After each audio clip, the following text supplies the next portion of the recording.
Olá pessoal, tudo bem? Sejam todos muito bem-vindos a mais uma Conexão Acadêmica podcast da FAC-Senac. Eu sou o professor Wesley e hoje nós estamos aqui com a Natália, que ela é agilista do Banco do Brasil. Muito bem-vinda, Nath. Obrigado pela sua participação aqui na Conexão Acadêmica Podcast. E primeiro, vamos apresentar? Se apresenta aí pra galera. Sim, muito obrigada, professor Wesley. É um prazer estar aqui no podcast da FAC-Senac. Bom, eu sou a Natália, eu trabalho no Banco do Brasil na AdTech, que é a diretoria de tecnologia. Trabalho como agilista lá, já na agilidade, já tem uns 6 anos como agilista. 6 anos como agilista? 6 anos. Um pouco mais, acho que 6, 7 anos como agilista lá. Mas a minha relação com a agilidade, ela extrapola o Banco do Brasil. Eu já tive contato com a agilidade fora do banco. Então, aí, assim, no assunto de agilidade, aí já vão uns 10 anos, pelo menos. Legal. Ô Nath, e a sua formação? Você é graduada em? Eu sou graduada em Sistemas de Informação e pós-graduada em Testes de Software. Ah, legal. Então você tem uma trajetória ali na área de tecnologia, né? Sim. E agora vamos começar, a gente vai fazer um bate-papo aqui, né? Vamos começar ali, o que é agilidade? O que é agilista? Bom, agilidade não é, eu vou começar pelo que não é. Agilidade não é alta velocidade. Agilidade é muito mais alta performance. Então, na gestão de projetos, é você entregar valor em ciclos curtos, né? Comparando o método tradicional, você levava muito tempo, as fases de cada parte do desenvolvimento levava muito tempo para ser executado. Então, o cliente ele só recebia o projeto, de fato, 1 ano, 2 anos depois do que ele pediu, e muitas vezes quando ele recebia, às vezes nem fazia mais sentido para o negócio dele. Então a agilidade ela trouxe pequenas entregas de valor em curtos períodos de tempo. Então errar rápido para consertar rápido. Então se eu entrego uma parte agora e eu não vejo que preciso corrigir alguma coisa ou preciso mudar o rumo, é mais barato eu corrigir enquanto está pequenininho do que quando já está todos os módulos integrados, por exemplo. Entendi. Então, agilidade tem a ver com... que realmente, assim, o nome nos direciona, né, a velocidade. Mas, na verdade, então, não é velocidade. É entrega de valor num curto período de tempo. Mas entregar valor. Porque no metodologia tradicional, pelo que você está falando aqui, a gente trabalhava muito por uma documentação, num pensamento, e entregava um pacote muito pronto.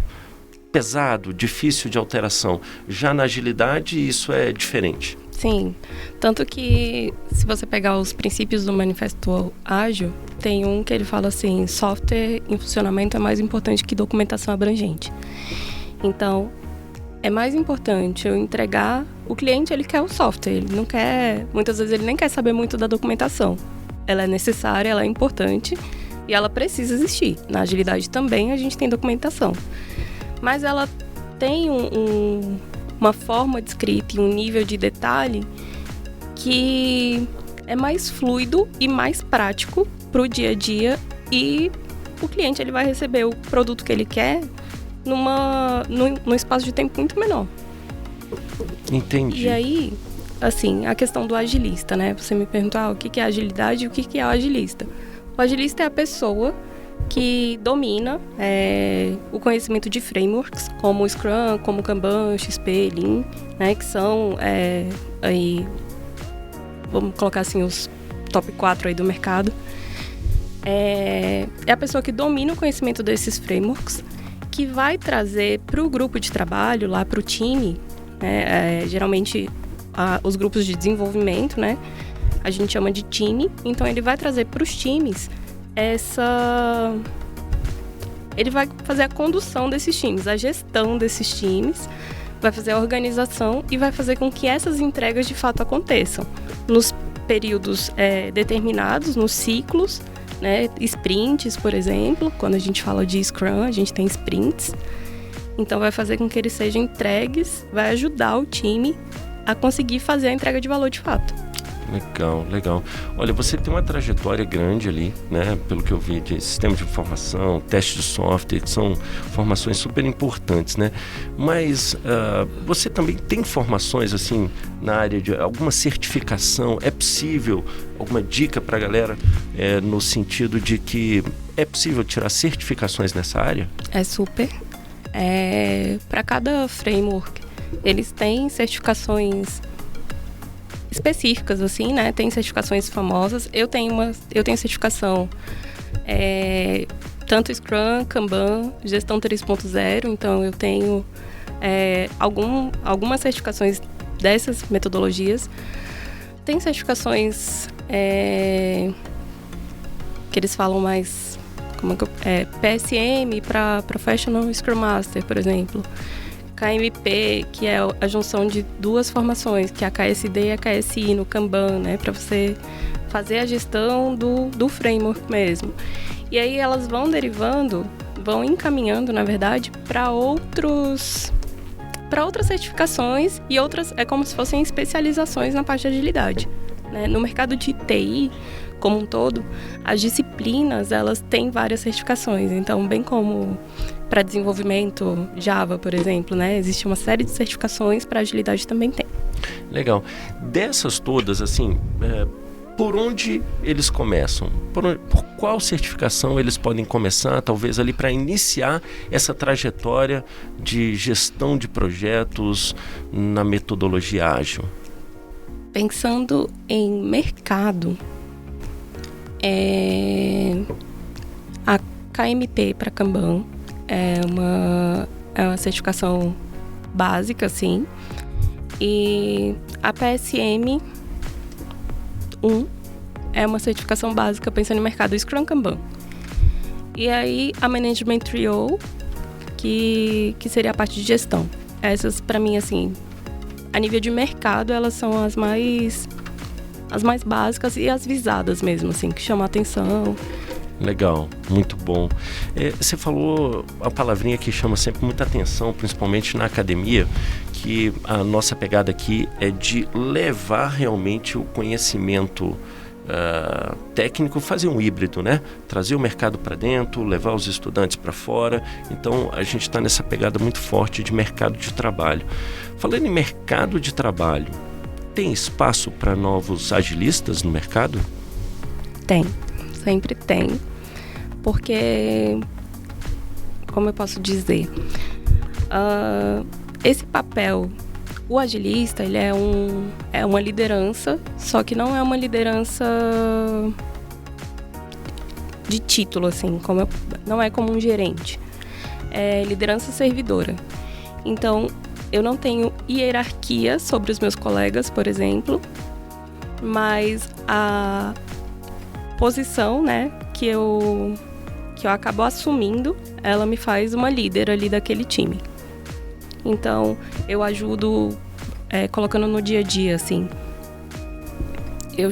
Eu que geralmente encaminho, vamos marcar uma reunião para falar de um tema que está chegando aqui para a gente desenvolver. Vamos...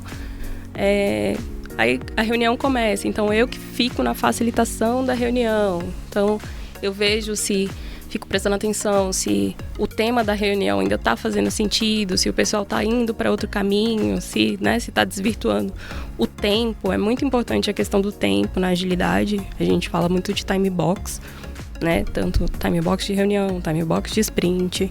Isso é um valor na agilidade. Então, o agilista, ele cuida dessas coisas. Legal, legal. Nath, você falou uma coisa muito importante, assim, né? Então, o agilista, ele não é um líder, posso falar hierárquico, mas ele é um líder servidor.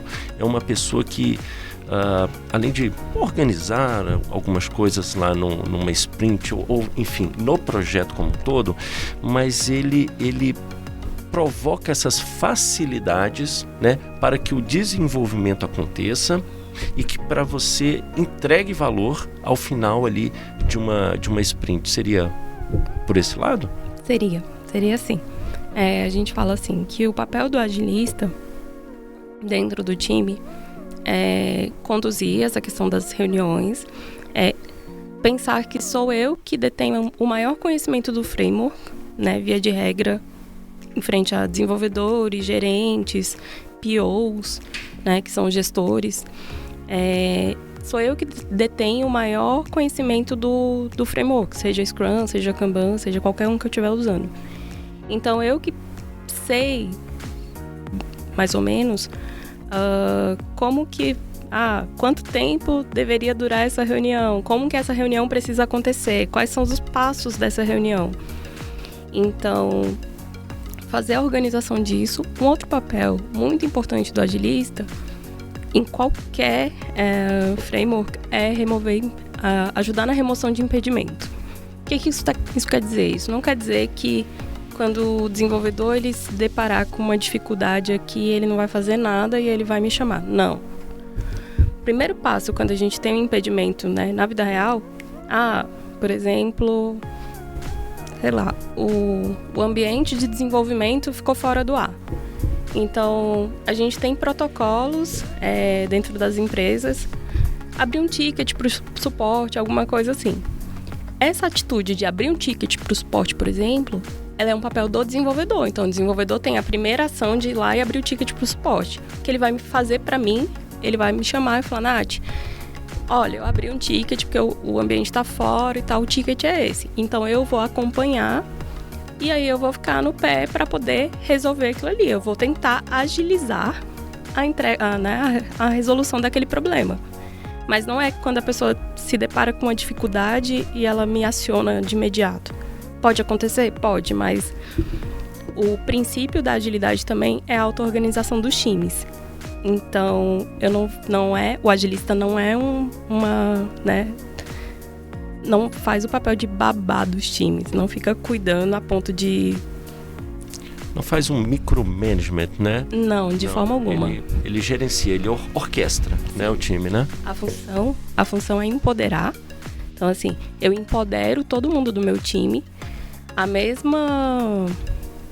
mesmo espaço que eu tenho de falar com qualquer pessoa dentro da minha organização é o espaço que qualquer desenvolvedor, seja ele, no caso do banco, né, concursado ou terceirizado, eles podem falar da mesma forma, com qualquer pessoa com quem eu falo.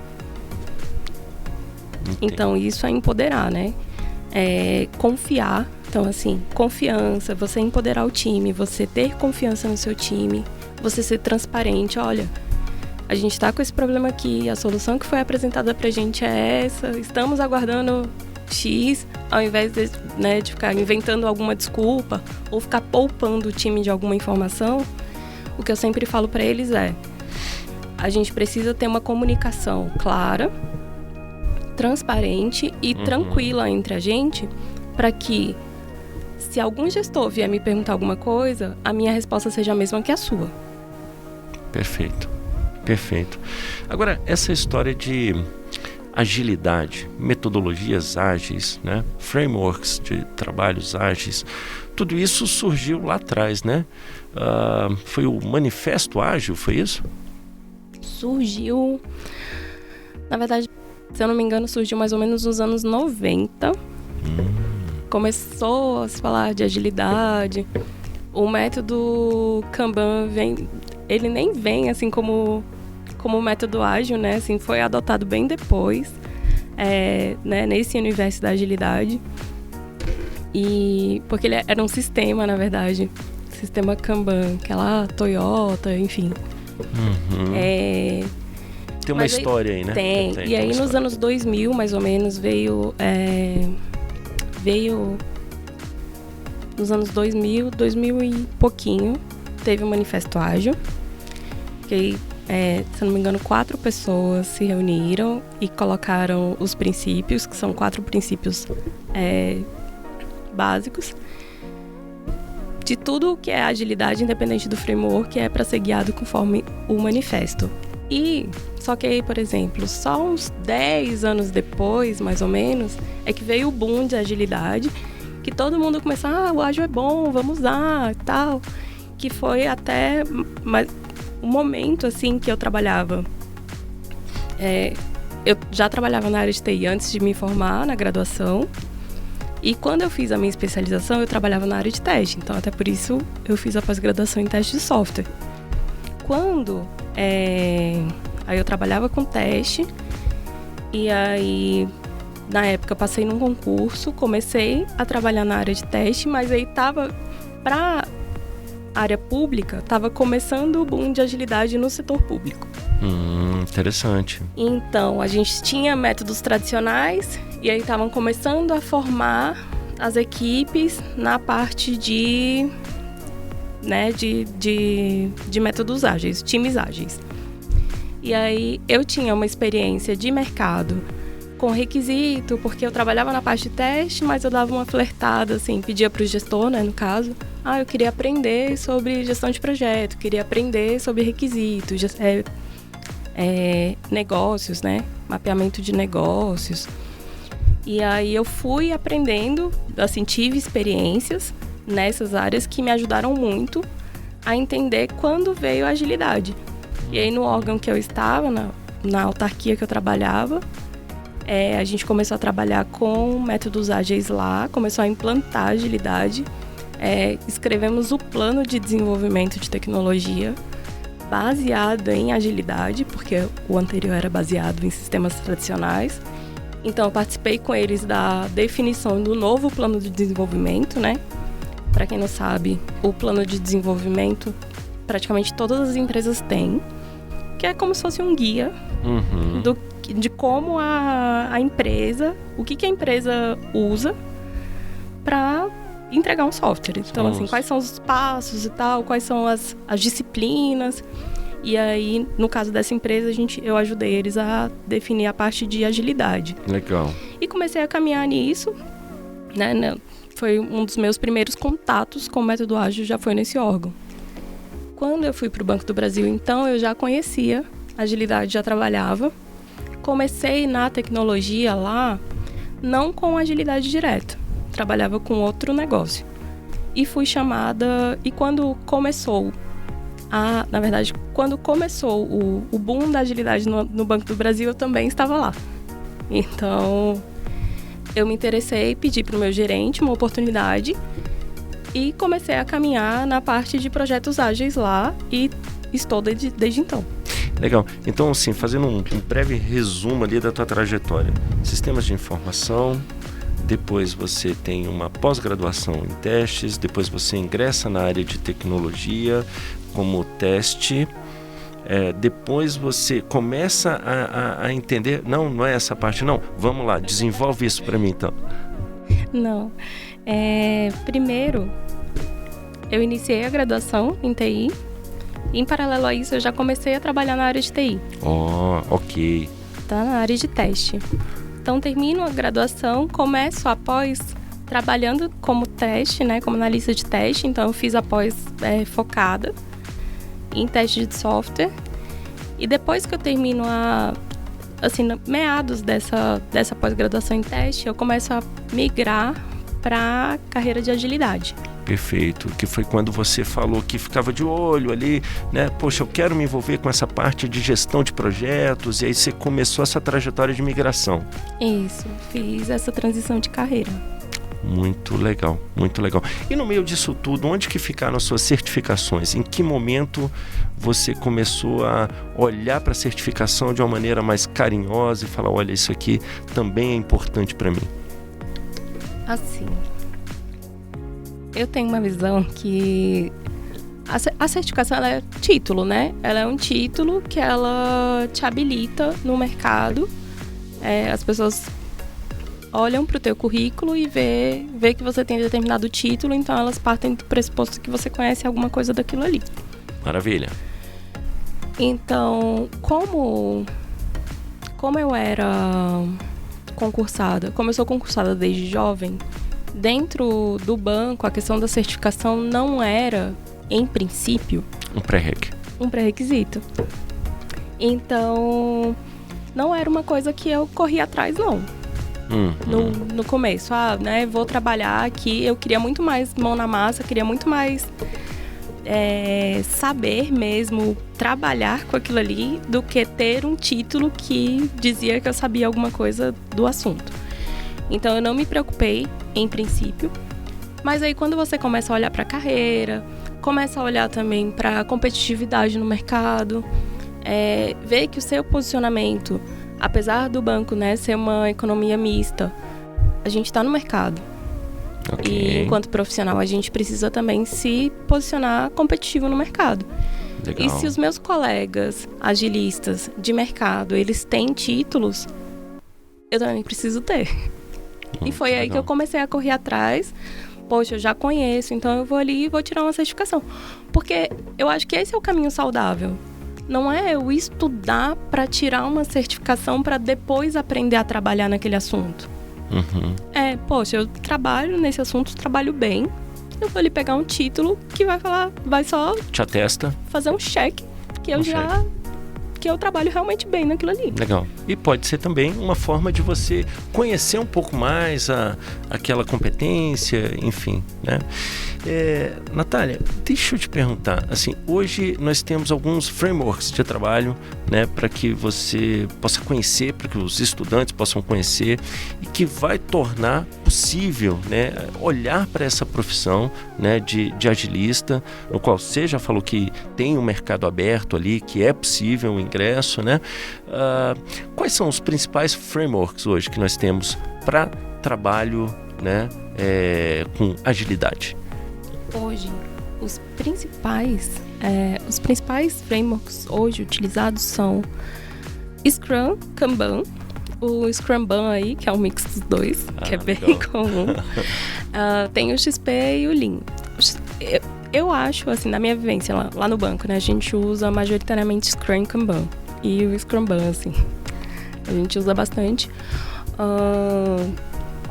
Então, pra pessoa começar no mercado, assim, né, no universo da agilidade, saber o básico de Scrum e Kanban é essencial, assim, é inegociável.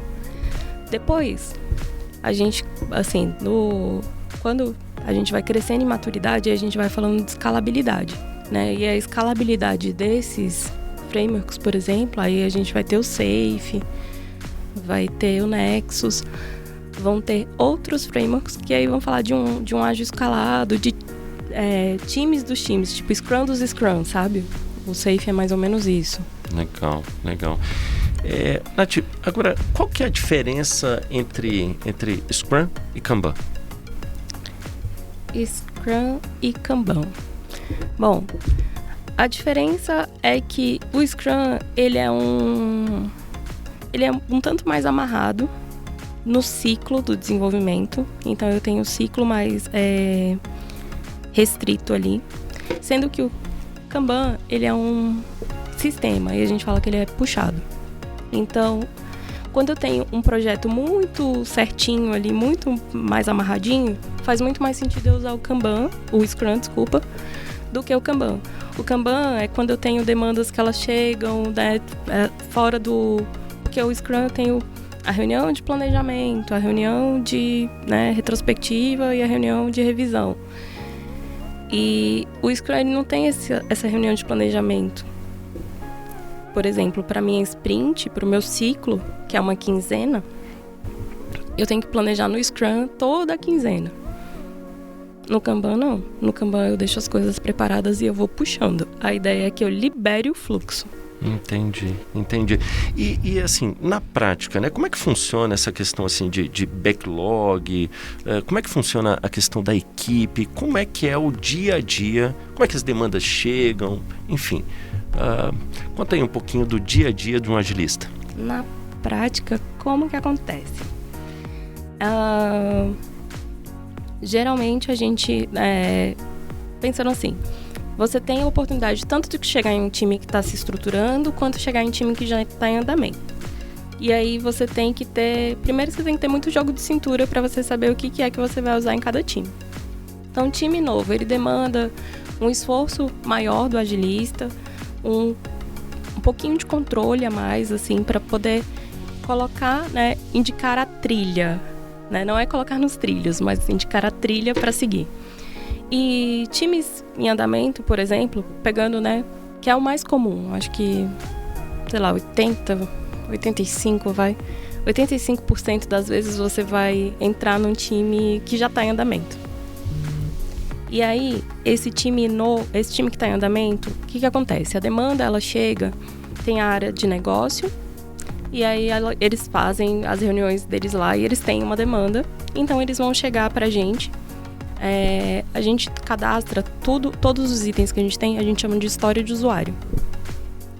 Então, eles marcam, geralmente assim, na prática eles marcam uma reunião e falam, olha, a gente vai trabalhar, a gente precisa fazer esse projeto aqui, a gente precisa, né, entregar isso aqui. A gente tem demandas negociais, do nível de... como que eu posso dizer? Intenção do próprio banco, por exemplo, lá no banco. Intenção do próprio banco desenvolver aquele produto, né, assim, uma nova funcionalidade, enfim, um produto novo, agregar um valor. Achei a palavra, iniciativa. É como se fosse assim. A iniciativa do banco, foi a iniciativa do banco, né, a sugestão daquele produto, ou pode ser uma coisa regulatória. Por exemplo, o Banco Central demandou pra gente algum ajuste. E aí, a gente recebeu do Bacen essa demanda aqui e a gente precisa fazer essa alteração no sistema. Então, eles chegam assim, a gente cadastra a história sobre aquele assunto, escreve o que precisa fazer, o gestor vai lá, que é PO, né, gestor de valor lá, ele escreve o que ele quer, o que ele precisa, quais são as regras, o que é que ele vai considerar a história pronta, né, como que ele vai aceitar, o que ele vai... tem a fase de homologação, né, que é o aceite da história. Então, assim, o que precisa ser feito dentro do sistema para ele poder aceitar essa história. Então, ele vai escrever tudo lá, geralmente não em tempo de reunião. Ele escreve isso antes, marca uma reunião com a gente, que aí é o time todo. E quando eu falo time todo, sou eu, os desenvolvedores, muitas vezes o gerente. E aí ele vai e apresenta, o gestor vai e apresenta essa história pra gente. Olha, a gente recebeu essa demanda aqui, a gente precisa fazer isso e tal. Precisa ter esse campo, precisa alterar isso, precisa mudar isso, a gente precisa ter esse tratamento. Então, apresenta. Os desenvolvedores, nesse momento, eles vão tirar dúvida, né? E a gente vai anotando tudo nessa história, que é um documento. É o documento do Scrum, né? É o documento do Ágil, do Scrum ou do Kanban. A história é a documentação do projeto. E aí a gente vai escrevendo todas as, né? Não, precisa alterar isso aqui. Precisa alterar dessa forma. Okay. Deve ser. E aí, às vezes, entra num Technic Case. Tá, entregamos. Aí, colocou assim. No Scrum, essa história, ela fica no repositório para ser apresentada na hora do planejamento. Ok. Então, eu fiz esse refinamento. Na hora do planejamento, eu vou lá, o gestor ele vai lá e fala, então, a gente refinou essas histórias aqui, e eu quero que nessa quinzena vocês me entreguem essa história. Ele apresenta as histórias. E vamos lá. E aí o time vai pontuando, né, as histórias. Essa história aqui é muito difícil. Essa história aqui é mais fácil. Essa história aqui, não vou te entregar em 15 dias. E aí vai negociando isso aí com o gestor. No Até Kanban, porque ele não tem um conhecimento técnico, assim, ele tem o desejo, o valor, ele está colocando ali o valor, mas entre o valor e a realidade pode ser que não seja entregue em 15 dias, né? Sim. Então, essa parte de negociação, ela também é feita, né? Legal, entendido. E aí, na parte do Kanban, não. No Kanban, como não tem esse planejamento, essa apresentação do que ele quer nessa quinzena, ele... acabou aqui o que ele tinha que fazer, ele vai pegar o que está disponível, que no caso foi essa que a gente refinou lá, escreveu a história. Posso fazer essa história? Pode, é a primeira que está lá priorizada no backlog, então ele vai.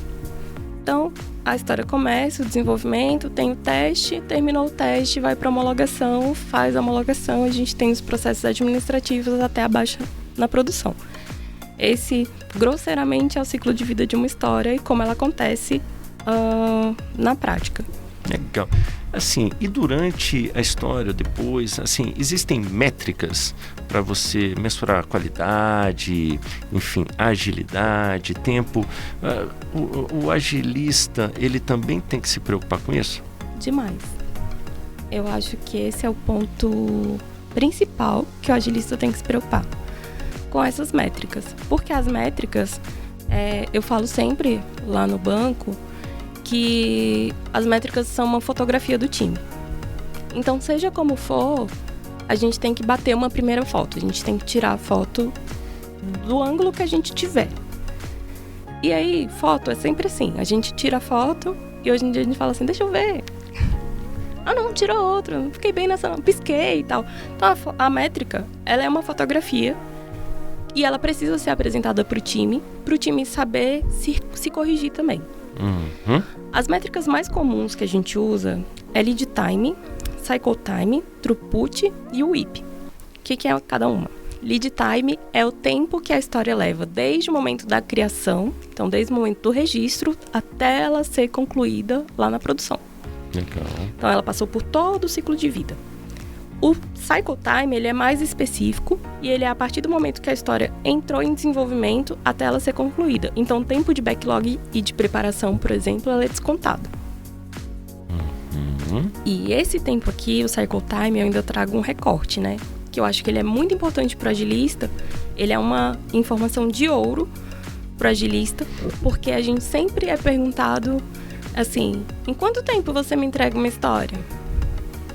E aí, essa informação do cycle time, ela é utilizada para eu poder dar esse tipo de estimativa. Porque aí, eu vou pegar a questão do percentil do time. Com 85% de certeza, pelas minhas métricas aqui, eu te digo que eu entrego uma história em X dias. Entendi. Ou seja, realmente, você tem que ter um olhar sobre as métricas para a coisa não correr solta e para que você possa melhorar a performance, que é entrar naquele primeiro tema que você falou, né? Assim, nós temos, não é correria para entregar, é performance, qualidade, valor. Tem um tripé ali que é importante, né? Sim. E aí, assim, caminhando para as outras duas métricas, o throughput é uma palavra estranha, né, assim, pra gente, porque ela não é em português, mas ela quer dizer vazão. Então, assim, quantas entregas, quantas histórias eu consigo entregar nessa sprint. Então, nesse meu ciclo, nessa quinzena, quantas histórias eu entreguei? Eu comecei a minha quinzena com 10 histórias em andamento. E aí eu entreguei 8, então a minha vazão foram 8 histórias. Uhum. Esse foi o meu throughput. Ali, ok. E o IP é o Work in Progress, quantos itens eu tenho em andamento. E aí a gente entra... Aí, assim, isso deriva muita coisa de controle de WIP, porque tem vários estudos que falam, assim, quando você diminui o trabalho paralelo, você aumenta a vazão. Uhum. Então, se você está fazendo muita coisa ao mesmo tempo, você vai diminuir, você vai entregar muito menos, porque você vai começar muito e não vai terminar quase nada. Então, até o Kanban tem um princípio assim, para de começar e começa a terminar. Interessante isso, né? Senão você fica com muita iniciativa, mas zero de acabativa, né? É isso aí, muito legal. Nath, e assim, quais são, né? Nos encaminhando aí para os momentos finais desse riquíssimo podcast, quais são os principais desafios, né, que um agilista encontra no seu dia a dia? Bom, de desafio é cultura organizacional, sem dúvida. Acho que é um grande desafio, porque a gente tem resistência de todos os lados. Então, quando a gente fala de agilidade, a gente fala de transformação digital, a gente fala de vários... como é que eu posso dizer melhor? São culturas pré-estabelecidas ali que é difícil. As pessoas, elas têm um hábito, né? E elas são apegadas àqueles hábitos. E aí, quando você chega com uma proposta diferente, com uma estruturação diferente daquilo ali, você enfrenta determinadas resistências. Então, a cultura organizacional, ela pesa muito. É muito difícil hoje, a não ser em empresas mais jovens, mas é muito difícil você chegar numa empresa mais velha e ter uma cultura ágil tão fluida e tão bem recebida. Muitas vezes você sempre encontra uns pontos de resistência. E não só na alta gestão, no operacional também. Legal. Então, esses são pontos assim, difíceis, né? Para mim é o principal desafio, assim, a cultura organizacional ela é muito difícil. A confusão, às vezes, a baixa compreensão e a confusão que naturalmente as pessoas fazem quando a gente fala de agilidade, que é pensar em velocidade, né? De achar que tudo eu vou receber muito rápido, que eu vou receber tudo e tudo muito rápido. Não é mágica, né? Então, não é mágica, não é milagre. Então, essa confusão, essa baixa compreensão, ela traz muito... Para mim, são os dois principais desafios são esses. Legal. E para finalizar, Nath, uma dica para quem quer entrar nesse mundo agilista. Uma dica? Ousadia. Tenha ousadia, tenha coragem. Se apegue bastante, não ao método, mas se eu pudesse dar assim, uma dica de ouro olhe muito mais para os princípios da agilidade do que para algum método específico. Porque para os princípios e para os pilares da agilidade, né? Inspeção, adaptação e transparência. Tem essas 3 palavras assim como quase um mantra para você trabalhar com agilidade. Seu produto precisa ser inspecionável e inspecionado. Adaptação, todo momento tudo pode mudar. E transparência, você precisa sempre jogar claro com todo mundo, né? Seja com o time, seja com o gestor, você precisa dar transparência e gerar esse ambiente de confiança. Então, tenha muito mais apego a esses princípios e ao manifesto, por exemplo, né? Aos quatro grandes mantras aí do manifesto, do que o Scrum diz isso, a duração, né? O Scrum diz que o time tem que ter X pessoas. Porque lá no mercado você vai se deparar com várias coisas. E você precisa muito mais saber ter jogo de cintura com o dia a dia ali, com a realidade, do que simplesmente se apegar num livro, né? Num manual de alguma coisa para poder trabalhar. Se você tiver esse apego com a metodologia, muitas vezes você vai enfrentar muito mais resistência do que se você só tiver tranquilidade e saber o que é a agilidade de fato do que um framework específico. Maravilha. Natália, muitíssimo obrigado por participar aqui do nosso Conexão Acadêmica, podcast da Faculdade Senac. Foi um prazer muito grande bater esse papo com você e eu tenho certeza que os nossos alunos vão adorar. Obrigadíssima, viu? Obrigada a você, professor. Foi um prazer. E estou à disposição. Quando quiserem, estou por aí. Valeu. Obrigado, tchau, pessoal. Tchau. Até mais.